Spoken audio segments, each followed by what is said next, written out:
오늘 말씀은 누가복음 13장 1절로부터 9절까지 말씀입니다. 함께 읽겠습니다. 그때 마침 두어 사람이 와서 빌라도가 어떤 갈릴리 사람들의 피를 저희의 제물에 섞은 일로 예수께 고하니 대답하여 가라사대 너희는 이 갈릴리 사람들이 이같이 해 받음으로써 모든 갈릴리 사람보다 죄가 더 있는 줄 아느냐. 너희에게 이르노니 아니라. 너희도 만일 회개치 아니하면 다 이와 같이 망하리라. 또 실로암에서 망대가 무너져 치어 죽은 18사람이 예루살렘에 거한 모든 사람보다 더 죄 있는 줄 아느냐. 너희에게 이르노니 아니라. 너희도 만일 회개치 아니하면 다 이와 같이 망하리라. 이에 비유로 말씀하시되 한 사람이 포도원에 무화과 나무를 심은 것이 있더니 와서 그 열매를 구하였으나 얻지 못한지라. 과수원지기가 이르되 내가 3년을 와서 이 무화과 나무의 실과를 구하되 얻지 못하니 찍어버리라. 어찌 땅만 버리느냐. 대답하여 가로되 주인이여 금년에도 그대로 두소서. 내가 두루 파고 거름을 줄이니 이후에 만일 실과가 열면 이언이와 그렇지 않으면 찍어버리소서 하였다 하시니라. 아멘. 네, 이제 13장을 보면 이제 첫 구절이 사실은 이해가 안 되기 때문에 그 다음부터 그 말씀이 점점 꼬이기 시작한다고 얘기해야 되나요? 그렇게 되는 경우를 봅니다. 무슨 말씀이냐면 13장 1절 말씀이 무슨 뜻인지를 잘 모르는 거죠. 두어 사람이 와서 예수님께 알렸다는 거죠. 무엇을 알렸느냐? 빌라도가 어떤 갈릴리 사람들의 피를 저희의 제물에 섞었다라고 이렇게 얘기하는 거예요. 예. 이게 무슨 뜻일까? 네. 이게 언뜻 들으면 무슨 이제 제사를 지내려고 제물을 드리는데 갈릴리 사람들이 피를 섞었단 말인가라고 이렇게 빌라도가 갈릴리 사람들의 그 사람들의 피를 체열을 해가지고 섞었단 말인가? 뭐 이렇게 생각이 될 수 있지 않습니까? 그래서 이게 무슨 얘기인가라고 이렇게 생각이 되는데 그 다음 상황을 보면 갈릴리 사람들이 해 받았다라고 이렇게 얘기하고 있잖아요. 그러니까 무슨 얘기냐면 빌라도가 사람들을 죽였죠. 어떤 사람들을 죽였느냐? 제물을 드리고 있는 사람들을 죽인 거예요. 예, 그래서 제물을 드리고 있는 사람들을 죽이니까 어떻게 돼요? 그들이 제물을 드리다가 이제 그 모든 자신들의 피가 섞인 거죠. 그 갈릴리 사람들의 피가 그 얘기예요. 예, 그러니까 이렇게 이해하면 이해가 쉽죠. 갈릴리 사람들이 제물을 드리다가 빌라도에게 죽은 거예요. 빌라도가 죽였어요. 왜 죽였는지는 잘 모르겠어요. 그 이유는 나와 있지 않습니다. 그렇지만 어쨌든지 간에 이제 그 사건이 있었어요. 그런 사건이 있으니까 예수님께 와서 얘기한 거죠. 어떤 사람들이 와가지고 그랬다. 라고 이렇게 이야기하니까 예수님께서 뭐라고 얘기하십니까? 이 사람들이 그럼 해를 받았으면 이 사람들이 죄가 많았기 때문에 그런 해를 받은 것이냐라고 물어본 거예요. 예. 그 다음에 또 이제 실로암 망대가 무너져가지고 18사람이 치여 죽었어요. 그럴 때 이 사람들의 그럼 죄가 예루살렘에 있는 사람들의 죄보다 더 많기 때문에 죽은 것이냐라고 이렇게 물어본 거죠. 예. 그러니까 어떤 사건 또 그것들이 이제 어떤 그 안 좋은 사건이죠. 그것은 무엇이냐? 죄의 결과인데 그 사람들의 죄가 컸기 때문에 그렇게 되었고 내가 안전한 것은 나는 아직도 죄가 그만하기 때문이다. 라고 이렇게 죄인이 아니다라고 생각한 거죠. 죄가 그만한 게 아니라. 근데 예수님께서 뭐라고 얘기하신 거죠? 다 너희들 죄인이다. 라고 이렇게 말씀하신 거예요. 지금 너희가 율법을 기준으로 해서 죄인이고 아니고를 따지려고 하는데 그렇지 않다. 너희들 다 죄인이다. 라고 이렇게 말씀하신 거예요. 근데 뭐라고 말씀하십니까? 너희도 회개치 아니하면 계속 똑같은 말씀이죠. 너희도 회개치 아니하면 이와 같이 망하리라. 라고 이렇게 말씀을 하십니다. 그러니까 예수님께서 말씀하신 죄는 어떤 그런 우리가 양심의 가책을 받는 그런 죄가 아니에요. 율법의 저촉을 받는 그런 죄가 아니에요. 예, 바로 산산수훈에서도 말씀하셨던 것처럼 정말 광목 그물에 짠 것과 같은 그렇게 걸른 것과 같은 그런 죄를 말씀하시는 거예요. 마음에 지은 죄.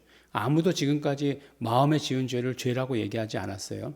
근데 사실 그거보다 더 좋은 게 아니라 더 죄는 무엇이냐면 그 모든 사람들의 신분이 죄라는 거죠. 그래서 로마서에서는 사도 바울은 모든 사람이 다 죄를 범하였다라고 이렇게 얘기하고 있지 않습니까? 그것은 모든 사람들이 죄를 지었다. 사실 또 죄를 짓지 않은 사람도 없어요. 근데 그거보다 더 우선적인 것은 무엇이냐면 모든 사람들의 다 신분은 죄인이다라고 이렇게 얘기하는 거예요. 그래서 뭐 죄인을 잡는 죄인이 있고, 그 다음에 뭐 감방에 들어간 죄인이 있고, 그것을 감시하는 죄인이 있고, 뭐 이렇게 얘기하지 않습니까? 그것과 마찬가지로 다 죄인이라는 거예요. 우리가 하나님 앞에서는 모두가 다 죄인이다. 그것을 인정하는 것이 첫 번째다라고 이렇게 말씀해 주시는 것입니다. 그러니까 뭐 누구 죄가 더 크냐, 뭐 누구 죄가 더 많냐, 이런 것은 사실은 의미가 없다는 거죠. 회개해야 된다. 회개해야 된다. 우리의 모든 신분을 다 회개해야 된다라고 이렇게 말씀을 합니다. 그리고 나서 이제 말씀하시는 것이 이제 계속해서 이제 비유로 말씀하시는 거예요. 비유로 말씀하시는데 어떤 사람이 포도원에다가 무화과 나무를 심었다는 거죠. 그런데 와서 그 열매를 구하였으나 얻지 못했다는 거예요. 왜 그런가 보니까 3년을 와서 실과를 구했으나 얻지 못하니 찍어버리라 이렇게 얘기하는 거죠. 근데 가만히 보면 무화과 나무가 그 심자마자 3년 만에 열매가 맺나? 뭐 이런 생각이 들기도 하죠. 몇 년 만에 열매를 맺는 것인지는 잘 모르겠지만 뭐 사과나무는 5년, 6년 이렇게 심어야 열매를 맺을 수 있다는 거예요. 근데 이제 심자마자 열매를 맺는다라고 하니까 이게 이제 그 좀 이상하긴 하죠.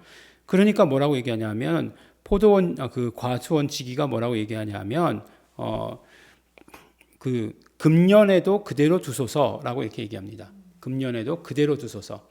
이제 이 그대로 두소서가 이제 어떤 말이냐라고 하는 게 이제 사실은 중요해요. 그대로 두다. 그대로 두다. 근데 이제 헬라어로 보면 아피엠이라고 이렇게 되어 있습니다. 아피엠이라고 되어 있는데 이 아피엠이는 어떤 뜻이냐면 용서하다라고 하는 그런 뜻을 가지고 있어요. 아피엠이가 그대로 두다라고 하는 것도 있지만 용서하다라고 하는 뜻도 있다라고 하는 거예요.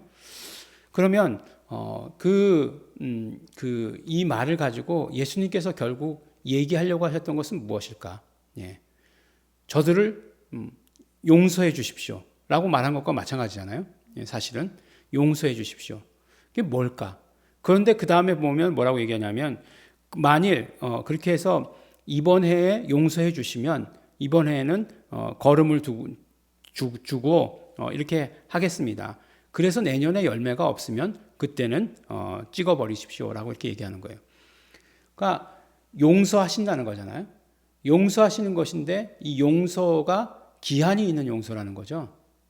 이게 무슨 얘기일까요? 이 용서받는 것. 그러니까 회개할 수 있는 것도 결국은 기한이 있다는 거죠. 너희가 뭐 한정 없이 회개할 수 있는 그런 것이 아니다. 너희가 지금 회개라고 하는 것도 분명히 기한이 있다. 그 정해진 기한 안에 해야 된다라고 하는 것을 얘기하는 것이죠. 그래서 이 비유를 통해서 너희가 회개해야 되고 그리고 회개라고 하는 것이 결국은 어떤 기한이 정해져 있다라고 이렇게 얘기하는 것을 말해요. 어떤 기한을 말할까요? 1년? 여기서 말한 대로 그렇죠. 우리가 목숨이 붙어 있는 한이에요. 여기서 말씀하시는 것은 우리가 목숨이 붙어 있는 한. 그러니까 우리에게 목숨이 붙어 있는 한.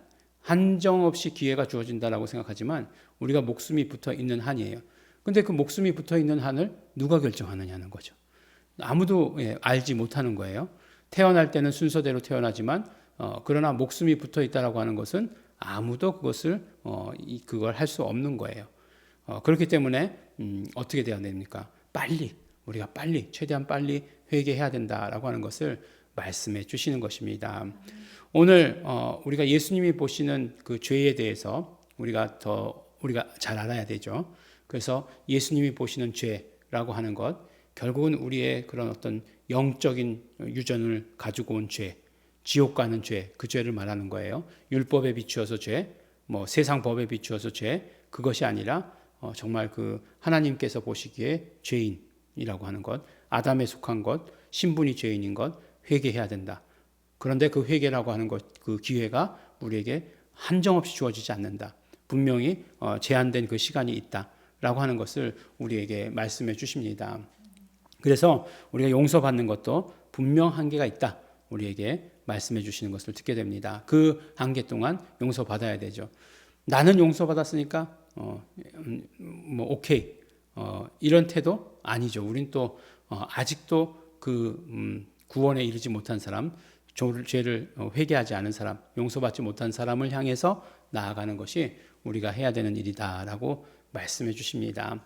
오늘 비유를 통해서 이제 말씀하시기 시작한 이 모든 것들을 우리가 온전히 깨달으셔서 온전히 예수님의 그 뜻에 한 걸음씩 더 나아가시는 우리 성도 여러분 되시길 예수 이름으로 축원합니다. 기도하겠습니다. 하나님 아버지 감사합니다. 오늘도 우리에게 말씀 주셔서 감사합니다. 하나님 아버지, 우리 마지막 때가 급합니다. 하나님 아버지, 예수님의 그 급한 마음에 우리가 동참할 수 있도록 하여 주시옵시고, 아버지 하나님 그 말씀에 우리가 그대로 순종할 수 있도록 도와주시옵소서. 그래서 아버지 하나님, 우리에게 주어진 날 동안 우리가 회개하고 예수님께로 돌아오는 자 될 수 있도록 축복하여 주시옵소서. 감사드립니다. 예수님 이름으로 기도드렸습니다. 아멘. 그러므로 이 시간에 기도하실 때 우리가 이제 회개하여서 예수님께로 돌아왔습니다. 그러면 이제는 우리가 예수님과 같은 마음이 되어야 할 것입니다. 여전히 예수님께로 돌아오지 못한 많은 사람들을 바라보며 우리가 안타까운 심정을 가지고 그들이 예수님께 돌아오기를 소원하며 우리 기도해야 될 줄로 압니다. 성령님 도우시옵소서, 역사하시옵소서. 다시 통성으로 기도하시겠습니다.